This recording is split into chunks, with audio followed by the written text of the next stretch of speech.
Yo, welcome into another episode. It's Capturing the Game Within the Game podcast featuring me, your host, Desmond Jones, and my man's the one and only Juwan Polo Man Stewart.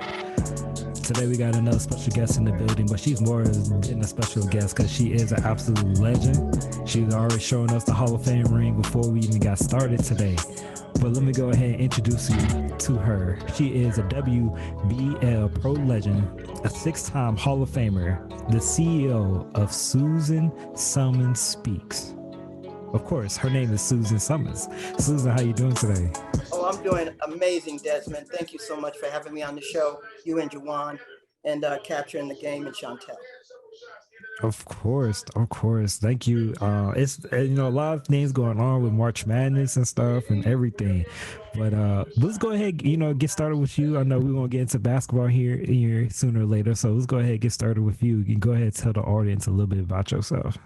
Well, as you mentioned, I'm Susan Summons. I'm the CEO of SusanSummonsSpeaks.com.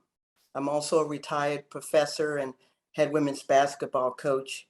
And I'm one of the original W's, WBL Women's Pro Legend, the WBL before the WNBA.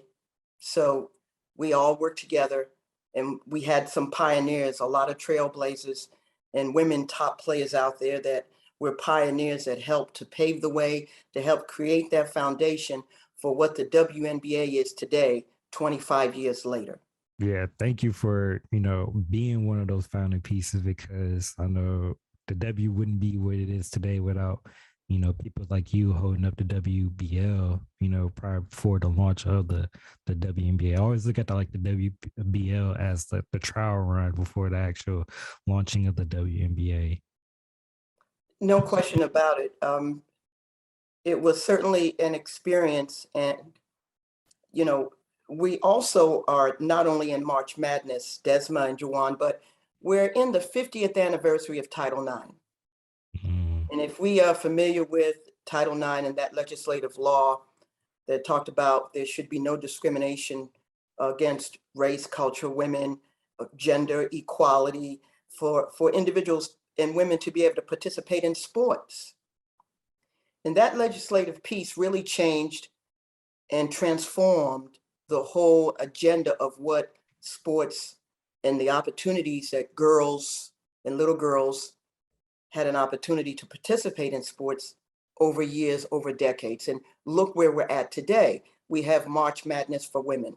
We have ESPN covering and providing major media coverage. You have the WNBA 25 years later, quite sustaining in an atmosphere and a foundation that's been male dominated in professional sports. You now have a solidified women's professional league. And you have the $22 million woman, Dawn Staley, South Carolina Gamecocks. They're getting ready to rock.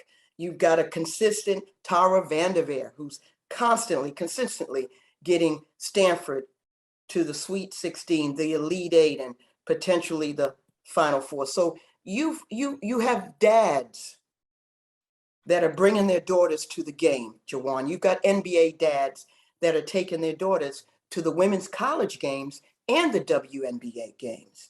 So that legislative piece, the history on that legislative piece and the impact it's had on the game has been transformational.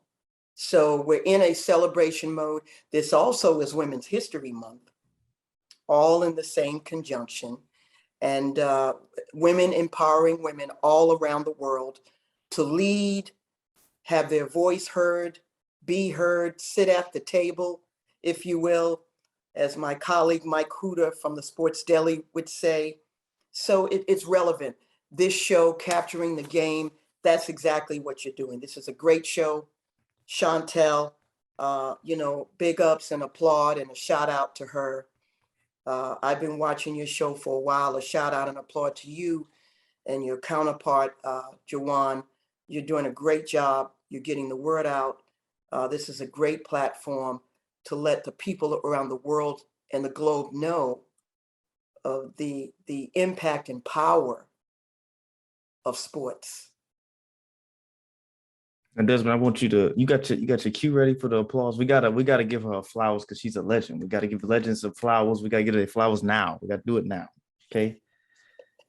You got your cue ready. You got your cue. You don't have your cue, I Desmond. got it. Come It's, on, it's we playing. got It's to get the playing. quote. It's playing. It's It's not playing. playing. It's Yeah, playing. there we go. Okay, There we yeah, go. okay, There we perfect. go. Yeah, that's what I need to hear. Okay, we're gonna start a new tradition. We got to give people their flowers while they, especially legends, like people that are legends. Like this is a legend. We're speaking to a legend right now.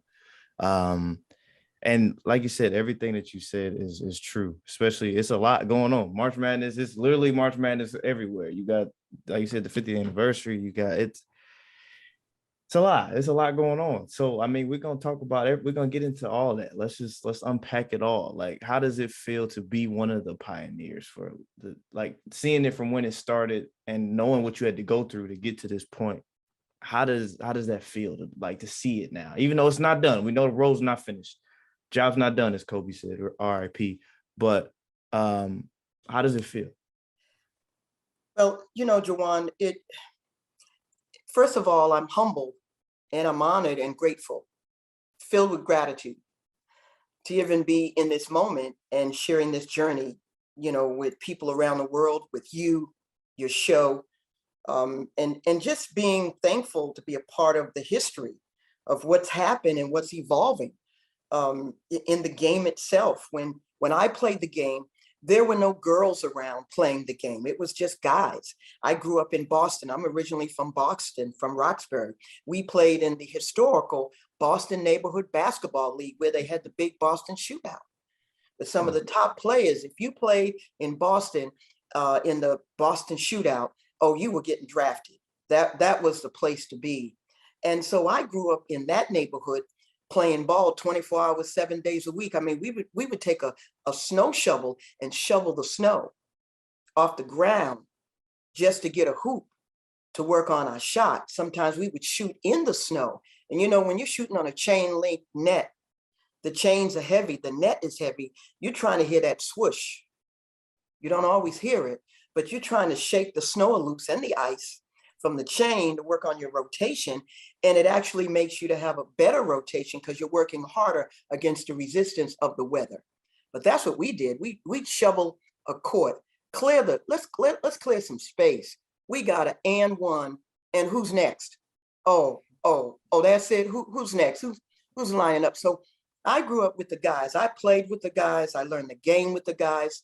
When I was in middle school in the John Winthrop Middle School, I remember there was this young lady there. She was dribbling the ball.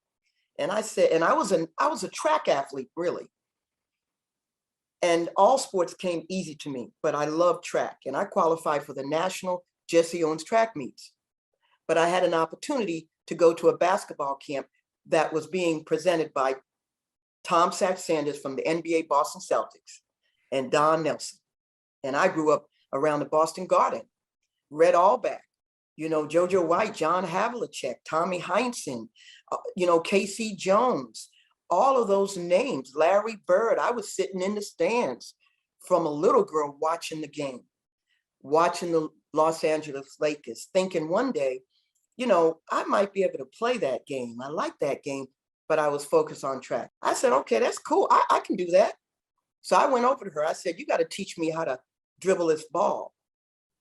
And I learned at that moment, in that time, how to dribble the ball with my right hand, my left hand. I became good. And then I kind of took that piece and added the other components. And then I just added the jumping. And before you know it, the next time I was out on that playground, I was saying, and one, next, got next. And I continued to play with the guys. I always got picked up. And we grew up in a time when they had the AIAW. There wasn't a lot of college scholarship opportunities for girls. Title IX law had just been enacted in 1972.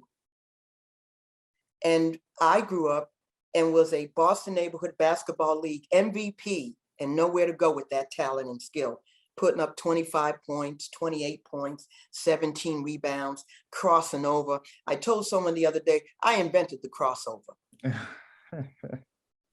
Because my crossover was sick. It was low, it was explosive. And the lower, we all know the lower the crossover is, the harder it is to defend. Defender has to literally go low and drop. When they go low and drop, they're off balance. You got them. They're gone. Stuck. Boop. Gone. Or they're breaking their ankles. So it was a very competitive time. It was a fun time. Growing up, playing that game every day in Boston. Of course, that was also a way to stay off the streets. Yeah. You know, stay off the streets, keep your mind focused, try to stay away from the gangs, try to stay alive, try to stay out of the fights, try to stay away from the drugs. All the dimensions and dynamics that we all know can break down a young person and cause them to be distracted from their dreams and their goals. So I would just play that game. And at that time, there wasn't a lot of scholarships. So I was a 6-time BNBL Neighborhood Basketball League MVP. I just won the high school state championship. I was a high school MVP, still nowhere to go, no scholarship. My mom needed help. I grew up in a family of 7, 6 girls and 1 boy. He was in the Vietnam War and my mom needed help. So I went in the Army. Oh, wow. I enlisted in the United States Army. And yeah, you know, I needed a job. I had to help my family. And so I went in the United States Army. And during that time, they developed a program in the neighborhood using one of the old abandoned Catholic church buildings that the state and city had. And they donated it to a program that the Department of Education had approved called Roxbury Community College. And Roxbury Community College didn't have no gym. They didn't have no building. They didn't have their own building. They had a name and they knew it was going to be a community college in Roxbury. So they donated this Catholic church. And while I was in the United States Army in training, I got a call from the program coach letting me know, we're going to get a program at Roxbury Community College. I heard you were in the Army. You know, how long do you have? We need you to come back. We're getting this team together and we know you're a baller. You're a Boston MVP. I was one of the first women's professional basketball players, the first Boston, the first Roxbury, the first New England African-American women's professional basketball player drafted in the 3rd round of the WBL. Now imagine that, a little girl from Roxbury, from no education. I couldn't even pass the SATs. I couldn't even get into college. No matter how many times I took the test, I just couldn't pass it. I've struggled with reading. I struggled with writing. I struggled with math, and I would never talk. I would talk when I was on the basketball court. That's when I would talk. I'd cross you over and I'd drop 35 points on you like it was nothing. And back then they didn't have the 3-point shot. So, you know, if I'm putting up 30 points or 35, you know, I have to be working if there's no 3-point shot at that time. So I went in the Army. I got an honorable early discharge to come back to Boston. I did my basic training, my AIT. I got stationed at the Boston unit. On the weekends, I was an Army warrior. During the weekday, I was a full-time student in college playing basketball as a starter at Roxbury Community College, leading them to a national junior college championship tournament, being an All-American. Graduating, moving on to Lamar University, finishing number 2 in the state of Texas in scoring, leading Lamar University to an AIAW National and Southland Championship and getting drafted. I mean, you asked me how I feel about being a part of that history and the journey. It's been remarkable, but like you said, it's not over. It doesn't stop because there's too many little girls out there that need help, that need to be inspired. There's too many women and colleagues and adults that need to be inspired to know, you know what? Never give up on your dream. Always persevere. Always believe. Believe you have a right to sit at the table. You have a right to lead, the female lead. And it's okay to be aggressive. It's okay to be assertive. It's okay to speak your mind. It's okay. And when I was growing up, I didn't see people that look like me to say that. So I didn't think it existed. But I grew up believing and feeling, even though I didn't, and someone asked me this on a show, who are your role models? I said, I didn't have any role models. My role models were male counterparts, the NBA players, the NFL players. And I looked at their game and I looked at how they were interacting and networking. And so it was an easy transition for me as a woman to be able to network and interact in a male dominated working culture, because I grew up as a competitor. That's not always easy for women, because women are historically, women are conditioned to believe that they should be in the kitchen, or they should be cooking, or they should be the mother, or they should be the one raising the kids. They shouldn't be the one out training or sweating or getting in shape or playing basketball or playing hockey or dreaming about being an engineer or a pilot or a professional basketball player. So history has dictated that, but it's changed. But I wasn't fortunate to grow up with that. So I grew up believing and saying to myself, though I didn't have role models that I can look up to or inspire me, I wanted to be one of those role models to inspire others and be that role model that little girls would have to look up to, or my colleagues would be able to look up and say, you know what? I see someone like me. And if she can do it, and if she can persevere, and if she can be ambitious, and if she can be on Capture the Game show, and if she never gives up, then I can do it. And that has been part of what has inspired me on this journey over a number of years, and why I continue to keep unfolding and keep blossoming in this game. This game has been good to me. This game has saved my life a number of times. And we all know sports is a universal language. It doesn't matter. Yeah, right, Juwan and Desma, you can be in any country, sitting at anyone's table, and all you got to do is find the rock or the basketball, or say, and one, or next, or hey, let's get a game. You got your sneakers? And everybody, that becomes a conversation right there. And no one cares about who you are, you know, what side of the track you're on, what side of the line you're on. It's just a game. Let's play the game. Let's win the game. Let's get it done. And let's have fun with this camaraderie. So the journey, Juwan and Desmond, has been amazing. And I am just grateful, with gratitude, to be a part of this history. And I'm grateful. So I'm excited. I'm excited for the women. I'm excited for the women's game. I'm excited for all of those WBL pro legends, the trailblazers that paved the way for the WNBA, and they're getting their recognition. They're getting their acknowledgement.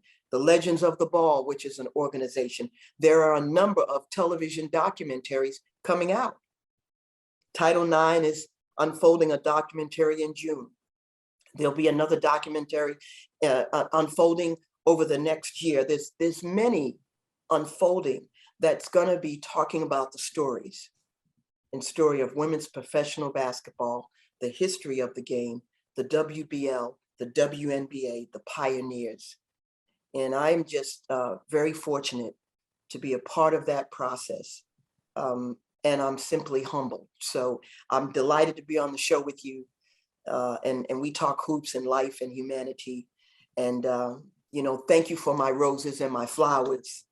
I appreciate that. Yeah, I think we're gonna give you another set of round of applause, because you went through a lot to get to where you are today, and you know it definitely doesn't go unnoticed. But your story would definitely inspire other people that look like you to let them know that you can do it. It is possible. You know, look at what she did. She paved the way. She paved the way so that it could be easier for you to walk through it. And you know, much appreciated for you, and also much appreciated to the others that helped started and founded the WBL, and also thank you for the WNBA players that are play early in the years, and they could have stopped playing, but they decided to keep playing. So just shout out to everyone that's paved the way. The only History. question I got though was this. That's the only question I got. If you The only would, if you did question. have a 3-pointer, how much would you average? Oh, that's a good question. If I had a 3-pointer, if the 3-point shot was in existence at that time when I played the game, Yeah. I probably would average probably about 28, maybe 29 points a game. I was a track athlete. I was fast, explosive. I was incredibly explosive and quick, and I had an incredible acceleration. You know, Allen Iverson has a tremendous crossover. Tim Hardaway, a tremendous Yeah. crossover. And one of the things they did out of their crossover was come out of the crossover and accelerate on the first step, which is deadly. Some players cross over, but they don't have that extra acceleration in the first step. I had both. I had the acceleration and I had an explosive first step. So before you could even catch me, I've already left you and I'm gone, either left or right. I would probably average 28, 29 points. You know, when I was at Lamar University, one of my memorable moments was when we were in an AIAW Southland championship game. I had a fever. I felt like I was coming down with something. I took some Tylenol and I said, "Oh, coach, I don't feel very good." And I'm thinking, this is the game of the century. I can't let my team down. I can't let the program down. I'm a baller shot caller. And I played that game with the flu. I had the flu. I didn't know I had the flu. Just like Michael Jordan played his game for the Chicago Bulls. Everybody remembers that phenomenal game Michael Jordan had. He was sick. And I think he must have poured in 52, 54 points that game. I scored 43 points in that Lamar University college game, one of the top and historical single college scoring games in the history of the AIAW women's basketball collegiate games. And that record stood for about 10 or 15 years after that until Cheryl Swoops came along for Texas Tech and hit 47. But 43 points, I had the flu, but that was an incredible game. Crossover transition, the jump shot was deadly. And yeah, the 3-point shot, I would have been a natural. I had incredible leaping ability. I could hang on the rim. I was a high jumper. Right. Yeah, for Jesse Owens track meets. And I qualified and I had a chance to go out there. And Tom Satch Sanders, who's like one of my mentors, Naismith Hall of Fame for the Boston Celtics. He's like my second dad. He helped to train me before I left for the Women's Pro League and training camp. I called him up. I said, Satch, I just got drafted. He said, what? I got drafted in the Women's Pro League and I'm flying back to Boston. I need you to train me.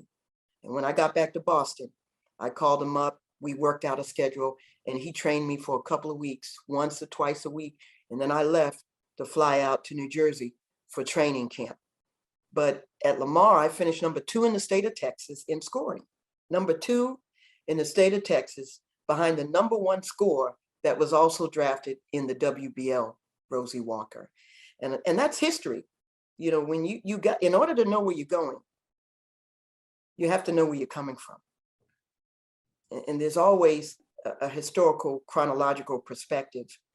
And so when all of that evolved, Lamar, the draft, the WBL, I was working at a Sears Auto Part body shop, pumping gas in college, part-time. Hey, that's the grind. You had to get it done. My mother couldn't afford, my mom couldn't afford to send me money. She would send me, and I was proud. She'd send me half of her food stamps. And I wasn't ashamed about that. And I would help her And I would work that part-time job while I was a full-time student and a starter on that college team. And I never once lost my starting role. I never once had my grades reduced. And I never once did not show up when it was game time. Because I'm from Beantown. And we ball up there. 24 hours, snow, sleet, rain. It's game on. Bring it. And that's the way it was.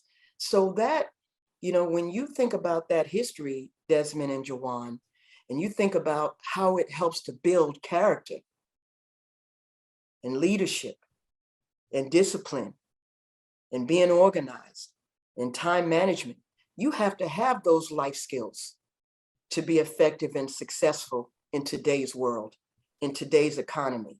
As a college student in the NCAA, as a Division I college player, as a business entrepreneur, you have to have those skills.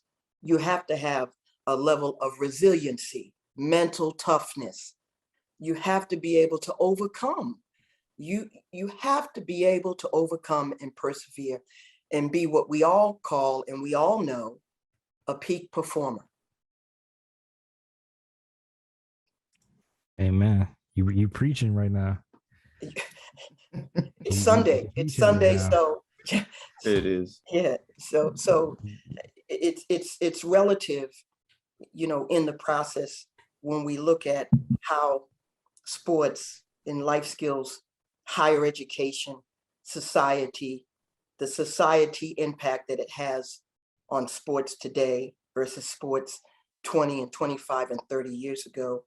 And you look at the transition and college athletes, male and female, and some of the perks they have. You now have the transfer portal, Desma and Jawan.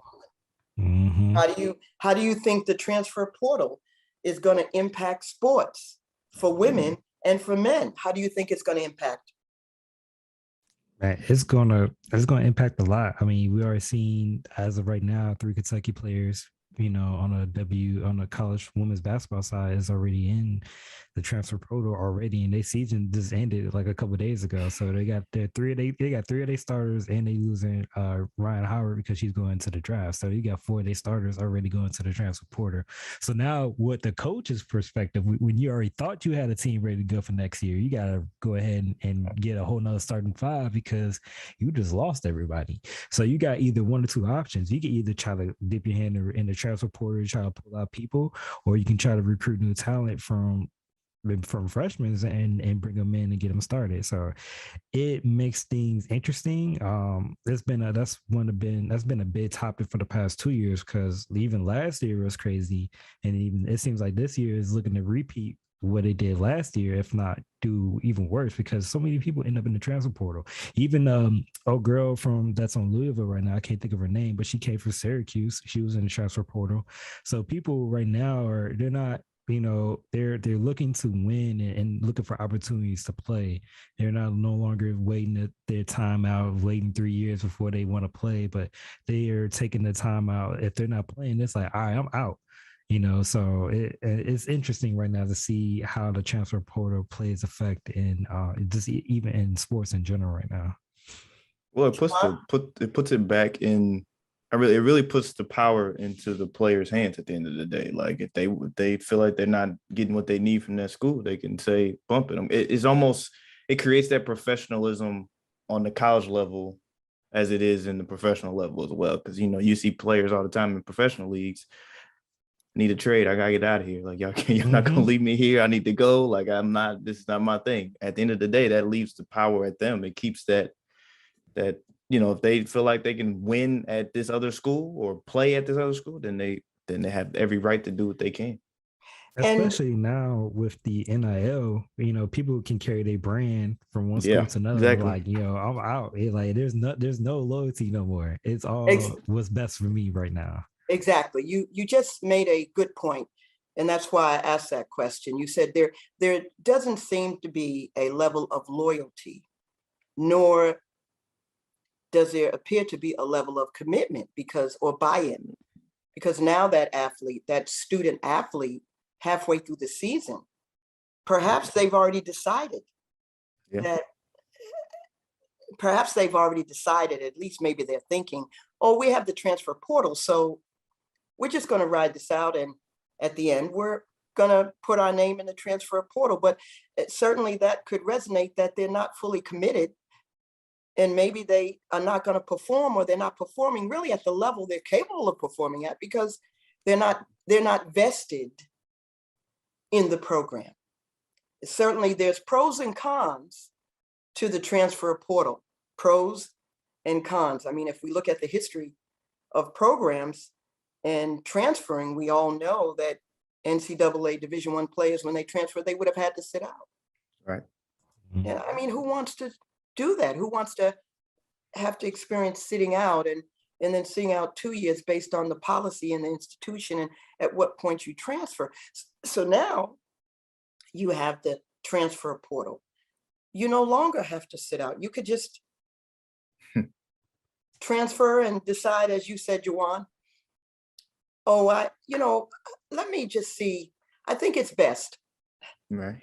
It's best for me to transfer and move on. Thank you very much for everything you've done for me and the opportunity you've provided me. But I just think it's best that it's at this time that I explore other opportunities. And certainly there's pros and cons, and as the NCAA continues to evolve and unfold, because if you look at it, the transfer portal has really helped to level the playing field across the board when you think about it. Now we can look at that Jackson State women's basketball game, March Madness against LSU. And we can look at that game, and that game could have went either way. Jackson State, right? Jackson State and put HBCUs on the national map. Yep. With the magnificent play, big ups to Tamika Reed and what she did in that game. Tremendous coaching, but a tremendous team. She had the pieces. It could have went either way, a call one way or the other, a shot, a turnover, and it could have went a different way.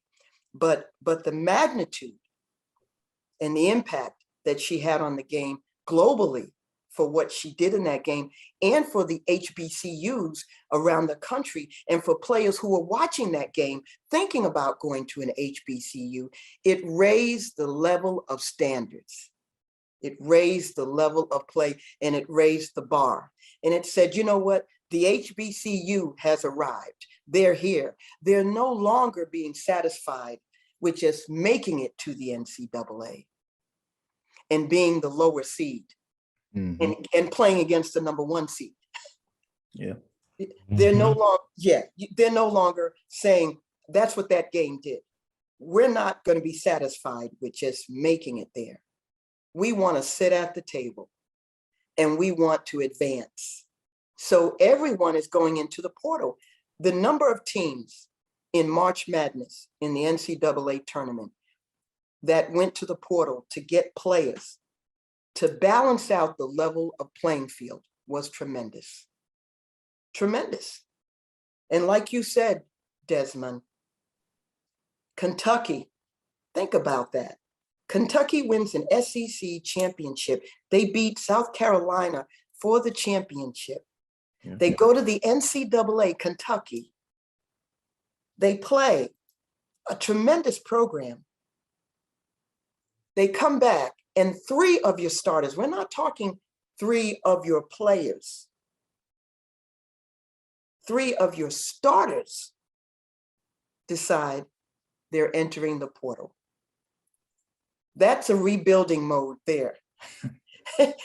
She's gonna have to go to work and pull that experience back together and do it very quickly to have an impact. Because when you lose 1, or you lose 2, but you lose 3, that's a tremendous change. And we all know in this game, sometimes one player can make the difference in how that chemistry and how the team plays. We all know that on this call. One player. We can look at the NBA teams, we can look at some of the top college teams, and sometimes one player can make a difference on how that team and how that engine runs. True that. One thing I do want to ask before we run out of time and make sure we get to our rapid fire was, with the transfer portals you talked about, how should, what type of advice do you have for the athletes and coaches for during this time? Well, it's interesting during March Madness. And as I mentioned earlier on the show, I'm a retired professor and head women's basketball coach at Miami-Dade College for 35 years. And I've been fortunate to graduate and transfer over 93% of our student athletes and move them on to top NCAA Division I university programs across the country and Division II. And this year alone in March Madness, we have some Miami-Dade former alumni players that were doing big things, starting with Yolette McPhee-McCune, who's at Ole Miss in the ACC, one of the 12 historical Black coaches, women coaches that made it to the NCAA. And Ole Miss put it down. They did big things. A former player. We had two other players, Delia Brown and Alice Markova, who helped Miami-Dade, who helped Liberty University go to the WNIT. We had another Miami-Dade alumni who helped our program, Michelle Pruitt, who helped UMass to the NCAA. And then another one, Nasla Monroe, who went to DePaul University. And so it's all relative to the impact of the game. And coaches, as they continue to move forward in this process, they know the policy. They know the risk. Legislation voted on it. They were at the table when this rule and this legislation passed. It's not something that they didn't talk about just overnight. This is a discussion and conversation, because legislative law and legislative pieces don't just show up and don't just surface overnight. It starts in a boardroom. It starts with conversation. It starts with dialogue at the NCAA convention, in those legislation coaches meetings and conferences, and these issues arise. And maybe 2 years before they brought it up, it wasn't passed. Maybe 2 years before that, there was another conversation. It still didn't pass. And now that same dialogue surfaced again. And here we are 2 years later. And that same legislative piece that there's been a series of discussions about finally passed. So coaches knew going into this process, this new paradigm, this new awakening in women's sports and men's sports and college basketball, what the risks were, what the issues could be, that kids at the end of the year could very well come into their office in their end of the season meeting and say, Coach, it's been a great year. I'm excited, and it's been phenomenal playing for you and playing for the program, and I appreciate everything. But I just feel it's best right now for me that I make a change. And so they know the cost to be the boss. They know when they dribble and they keep crossing over what the outcome could or may not be in this process. So as coaches, they're going to continue to recruit, because if you want to win, you got to recruit. That's the name of the game. You got to put players on the floor that can play this game and score. So they're going to exercise their right now, and they're going to go to the portal just like every other coach. They're also obviously going to continue to recruit and look at top junior college and community college players at the National Junior College Championships, because they got experience too. And obviously, they're going to continue to recruit those top high school prospects, the top high school McDonald's All-American high school candidates, because they need players. And their job in many cases may or may not be on the line. We know, Desmond and Juwan, at this time of the year, there's a huge turnover. There's huge coaching openings that are open. Texas Southern, open up St. Louis. We see coaching changes constantly going. We saw Felicia take the job at Syracuse. Felicia Leggett, who left University of Buffalo, and she took the job at Syracuse, but she's a Syracuse All-American. And they welcomed her with open arms. So there's a major coaching shift that's going on also in the middle of March Madness. And that's all a part of the game. It's a part of the game. And just like in business, there's always casualties of war and casualties of what you're doing, right? That hit me. As a business entrepreneur, there are casualties when you're going into an investment that has a high risk. There's a casualty to that. You have to know what it is before you go into it, and you have to decide if you want to play the game based on the risk involved, based on the outcome, based on the results. You may come out on top based on the risk, or you may come out on the bottom. But nevertheless, as a business entrepreneur, business-minded, you take a look at your game plan. You make sure you have a good game plan, and you make sure you have a backup to the good game plan.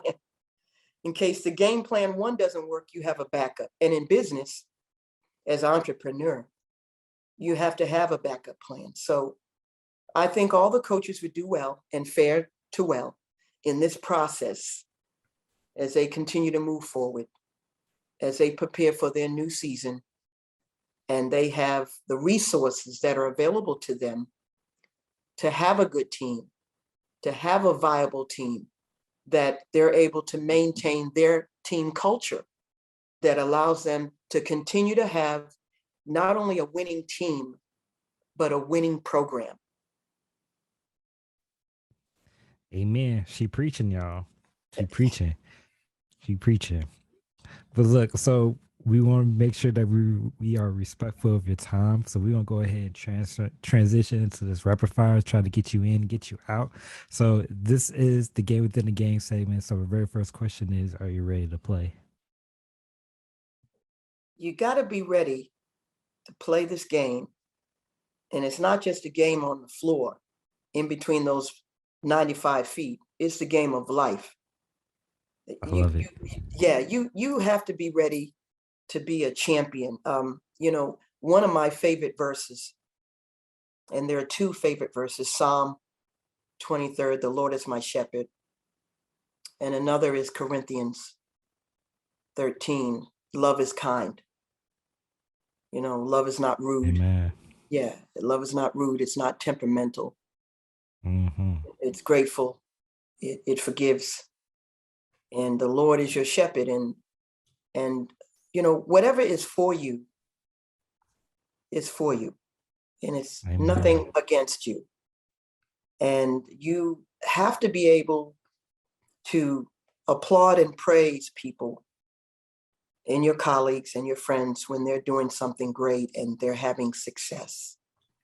Because it all happens in seasons. It may be your season.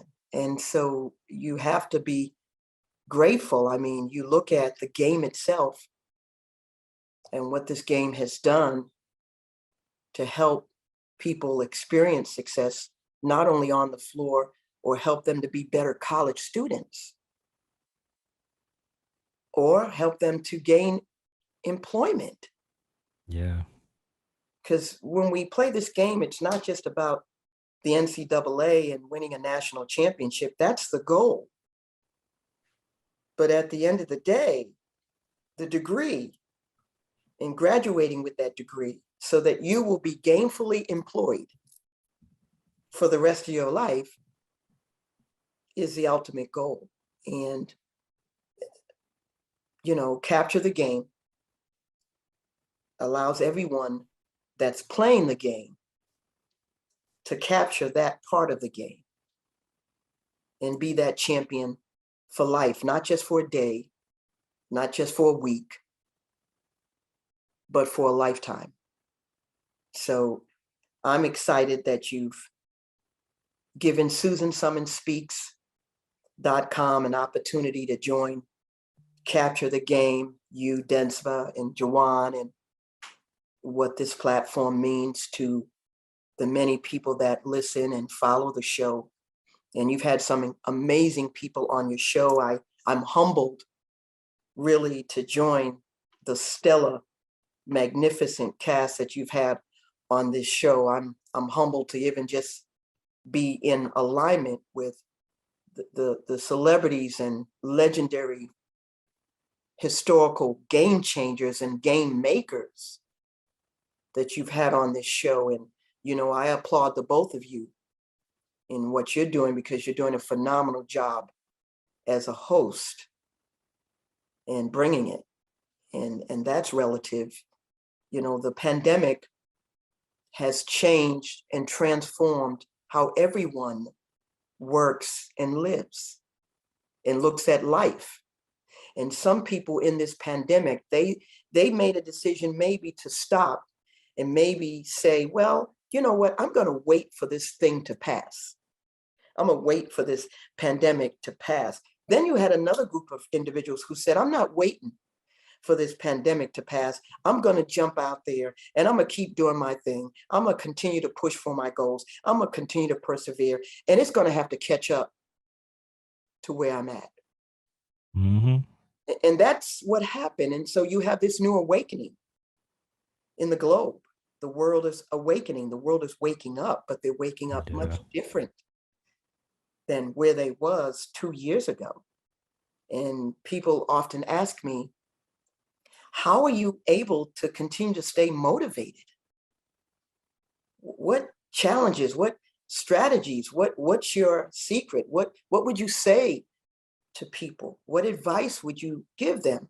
And one thing I would say, and one advice I would say to anyone who's listening, whether it's sports, you're an entrepreneur, you're a woman teaching, a leader, a CEO, a producer, is passion fuels.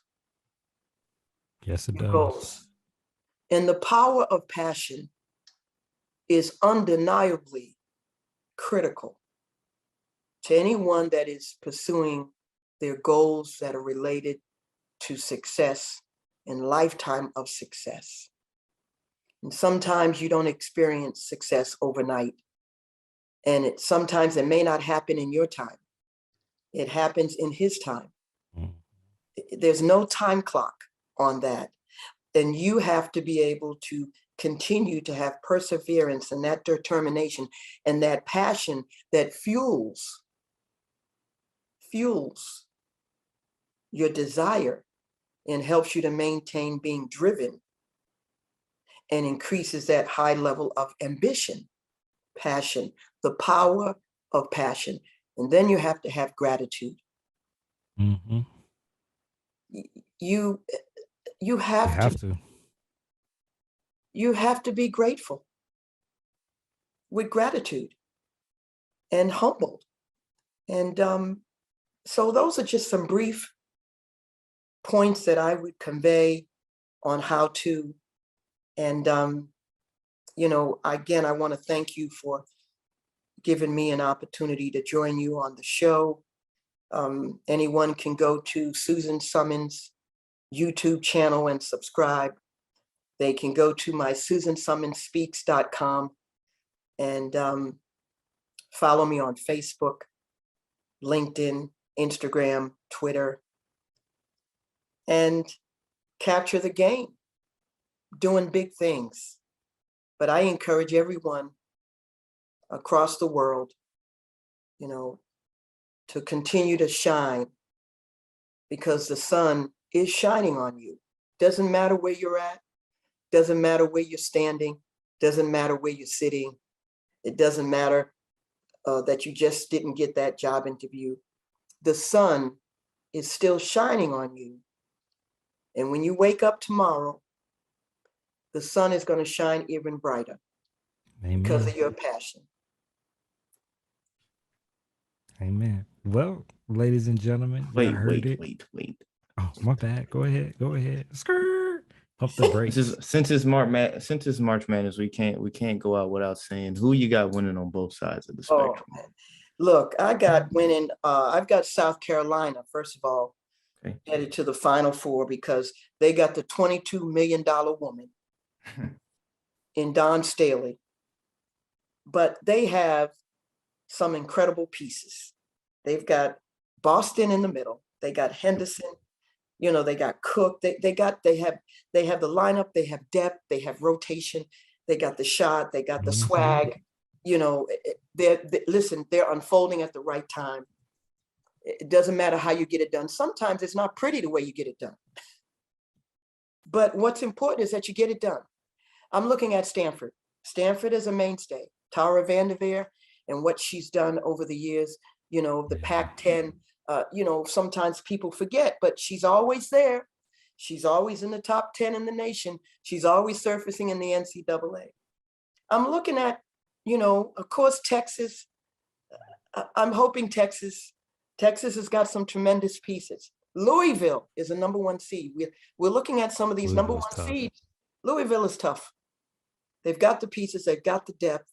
They're making it happen. But what about, look at NC State. NC State. They got UConn though. It's going to be a tough one for them. But they got UConn, and it's a tough one. But I think NC State may pull it off. The number one seeds are the number one seeds. And March Madness, it's been an incredible March Madness for the women. And it's been even more incredible because the women have been a part of March Madness. Yeah.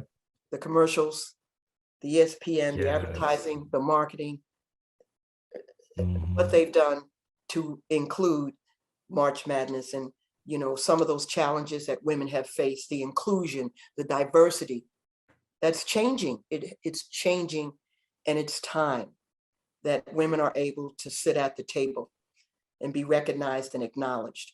So, you know, continue to be heard, continue to have a voice, continue to lead, and keep making great things happen. March Madness, Final Four, doing big things. Ball in. Get a girl. That's right. I love that commercial. That's my credit. I'll be dancing when it comes on too, and every time. Get a girl. Get a girl. All right, ladies and gentlemen, thank you for tuning in to another episode of Capturing the Game. Susan is already giving out her socials on how to keep up with her, keep up with everything in her career.